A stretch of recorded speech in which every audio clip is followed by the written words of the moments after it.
The marble floors. Nobody notices the people who clean up after them. That's what Elena Martinez learned. On her very first day working as a janitor at Westbrook Academy, one of the most prestigious private schools in Connecticut. She would arrive at 5 a.m. before the sun painted the sky and leave long after the last student had driven away in their luxury cars. Her daughter Sophia was just 7 years old then, small enough to wait patiently in the janitor's closet, doing homework by the dim light, while Elena mopped the endless marble hallways. 10 years passed like water through fingers. Sophia grew up in those hallways, watching from the shadows as students her age laughed about vacation homes in the Hamptons and complained about which luxury car their parents might buy them for their 16th birthday. She never complained. She understood that her mother's calloused hands and tired eyes were the price of her education at Westbrook, a privilege granted only because Elena worked there. It was a Wednesday morning in September when everything changed. Sophia was 17 now, a senior, walking through the main corridor with her worn backpack and second-hand uniform. She'd learned to be invisible, to move through the school like a ghost. But that morning, invisibility failed her. "Hey, watch it!" The voice was sharp, entitled. Sophia looked up to find herself face with Chase Thornton, III. Everyone knew Chase. His grandfather had founded Thornton Industries. His father had expanded it into a billion-dollar empire, and Chase himself was destined to inherit it all. He had the kind of face that belonged on magazine covers, all sharp jawlines and perfect teeth, but his eyes were cold. "I'm sorry, I didn't see you," Sophia said quietly, stepping aside. "Of course you didn't. People like you never do." Chase's friends laughed, a small crowd gathering like sharks sensing blood in the water. "You know what? I just realized something. You're that janitor's kid, aren't you? Martinez." Sophia's chest tightened. She said nothing. "Dude, are you serious?" One of Chase's friends, a boy named Brandon, leaned in. "The cleaning lady has a kid here? How does that even work?" "Staff discount," Chase said, smirking. "Westbrook's little charity case. How noble of us." He looked Sophia up and down, his gaze lingering on her faded shoes, the small tear in her backpack she'd tried to sew shut. "Does your mom clean the bathrooms before or after you use them? That must be awkward." The laughter was worse than the words. Sophia felt her face burning, but she kept her expression neutral. She'd learned that reactions only fed people like Chase. She turned to walk away. "Wait, I'm not done talking to you." Chase grabbed her backpack, yanking her backward. Books spilled across the marble floor, papers scattering like frightened birds. "Pick those up." "Oh, wait. That's probably what you're used to, right? Cleaning up other people's messes." Sophia knelt down, gathering her books with shaking hands. Through the blur of humiliation, she saw expensive shoes walking past, stepping over her papers, not one person stopping to help. Then she saw different shoes, worn work boots, and her heart sank even further. "Sophia, honey, let me help you." Elena's voice was soft, accented with the Spanish she'd never quite lost. She knelt beside her daughter, her cleaning cart abandoned in the hallway. "Oh, this is perfect," Chase said, pulling out his phone. "Mother-daughter bonding moment. This is definitely going on Instagram. Keeping it classy, Chaka Westbrook diversity." "Please don't," Elena said, looking up at Chase. There was no anger in her voice, only quiet dignity. "Please, she's just a child." "She's a student here, which honestly I still don't understand." "Westbrook has standards." Chase snapped the photo anyway. Elena kneeling on the floor she'd cleaned that morning, Sophia beside her with tears finally spilling down her cheeks. What Chase didn't photograph was the look in Sophia's eyes as she stood up. It wasn't defeat. It was something else entirely, something that burned cold and determined. That night, in their small apartment across town, Elena found Sophia at the kitchen table, surrounded by textbooks and papers, working with an intensity that frightened her. "Mia, you should sleep. It's almost midnight." "I can't, Mama. I have to study. I have to get into MIT. I have to." Elena sat down, taking her daughter's hand. "Sophia, you don't have to prove anything to people like that boy. He doesn't matter." "You're wrong, Mama." Sophia's voice was steady now, all tears gone. "He does matter. Because there are thousands of people like him who think they're better because of money they didn't earn. And the only way to prove them wrong is to succeed. Not for him, for us. For every person they've ever looked down on. 4 years of high school felt like 40. Every day, Sophia endured the whispers, the pointed looks, the casual cruelty of privilege. Chase and his friends never let up. They'd post photos of Elena cleaning, captions dripping with mockery. They'd throw trash on floors they knew Sophia's mother would clean. They'd talk loudly about their college acceptance letters, making sure Sophia heard about their parents' generous donations to admissions offices. But Sophia studied. She studied through exhaustion, through humiliation, through nights when her mother came home too tired to speak. She studied like her life depended on it, because in many ways it did. Senior year, college acceptance season arrived like Judgment Day. Chase was already in, of course. Legacy admission to Harvard, following the Thornton family tradition. He wore his acceptance like a crown. "Where are you going, Martinez?" he asked Sophia one day in the cafeteria, his voice loud enough for everyone to hear. "Community college? Or are you just going straight to following in Mommy's footsteps? I'm sure Westbrook will need janitors in the future."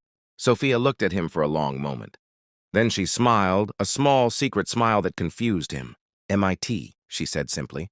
"Full scholarship, plus a research grant." The cafeteria went quiet. Chase's smile faltered. "Diversity admission," he said finally. "They have quotas to fill." "Maybe," Sophia said. "Or maybe I just earned it. Either way, I'm going. And you're right about one thing. Chase, I am following in my mother's footsteps. She taught me that honest work has dignity, that kindness matters more than money, and that people who judge others by their bank accounts are the poorest people of all." She walked away, leaving Chase speechless for the first time in his life. 10 years later, Elena Martinez was 62 years old, finally retired from Westbrook Academy. Her hands were permanently marked by years of harsh cleaning chemicals. But she lived in a small, comfortable house that her daughter had bought her, in a neighborhood where she could garden and sit on the porch in the evenings. Sophia Martinez was 27 and the youngest, director of robotics, innovation at Thornton Industries. She'd started there 2 years ago, recruited by the board after her. Revolutionary AI work at MIT had transformed manufacturing processes across 3 industries. She was brilliant, respected, and most importantly, she was kind to everyone, from the CEO to the custodial staff. She didn't know that Chase Thornton III worked there. Why would she? The company employed thousands, and she'd deliberately forgotten about him years ago. But corporate restructuring has a way of bringing people together. The meeting was scheduled for 2 p.m. Sophia walked into the conference room with her team, prepared to present the new automation proposal to the department heads who would be implementing it. She was explaining the efficiency metrics when the door opened late. Chase Thornton walked in, older but still recognizable. His suit expensive, but his eyes tired.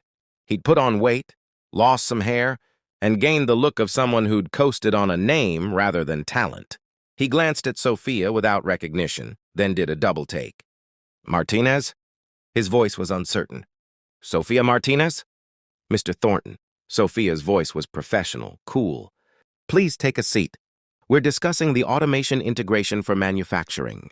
"You work here?" Chase sat down slowly, his face pale. "You work at my family's company?" "I work here, yes. And actually, I'm leading the presentation you're 20 minutes late for. So if you could hold questions until the end, I'd appreciate it." For the next hour, Sophia presented her work. She was confident, articulate, and brilliant. Her automation system would save Thornton Industries $40 million annually while increasing production, quality by 32%. The other department heads were impressed, asking intelligent questions, taking notes. Chase said nothing. He just stared. After the meeting, as people filed out, Chase approached her. "Sophia, can we talk?" "We just did. For an hour. No, I mean, about Westbrook.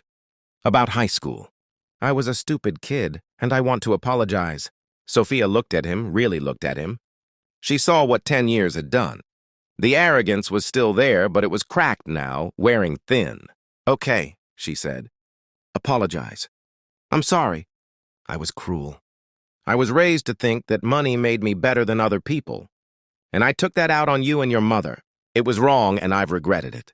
When I saw your name in the company directory, I couldn't believe it. You've done so well, and I'm proud of you, if that matters."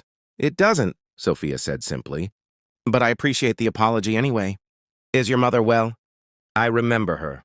She was always kind, even when we were terrible to her. Something in Sophia's expression shifted. She's retired. She lives comfortably. And yes, she's still kind. Much kinder than I am. Look, I know I can't undo the past, but maybe I could, I don't know, make a donation to a scholarship fund in her name for children of service workers? It seems like the least I could do. Sophia studied him. Why now, Chase? Why does it matter now? He was quiet for a long moment. Because I have a daughter, he said finally. She's 6, and last week she came home crying because some kids made fun of her because she's being raised by a nanny while my ex-wife and I fight over custody because their parents have perfect families and she doesn't. And all I could think about was you kneeling on that floor and how I made you feel that way, how I made your mother feel that way. And I realized that if anyone ever treats my daughter the way I treated you, I'd want to destroy them. So yeah, I want to make a donation. I want to do something good because I've done so much that was wrong. Sophia felt something loosen in her chest. Some knot she hadn't realized she'd been carrying. The scholarship fund is a good idea, she said. But don't name it after my mother. Name it after your daughter. Let her grow up knowing her father learned to be better. That matters more. Chase's eyes were wet. Thank you, he whispered. Don't thank me. Just be better. Be better to the people who work for you. Be better to the people who serve you. Teach your daughter that every person has value, regardless of their job or their bank account. That's the only thanks I need. That evening, Sophia called her mother from her office, looking out over the city skyline. Mija, you're working late again? Just finishing up, Mama. Hey, I wanted to tell you something. Remember Chase Thornton from Westbrook?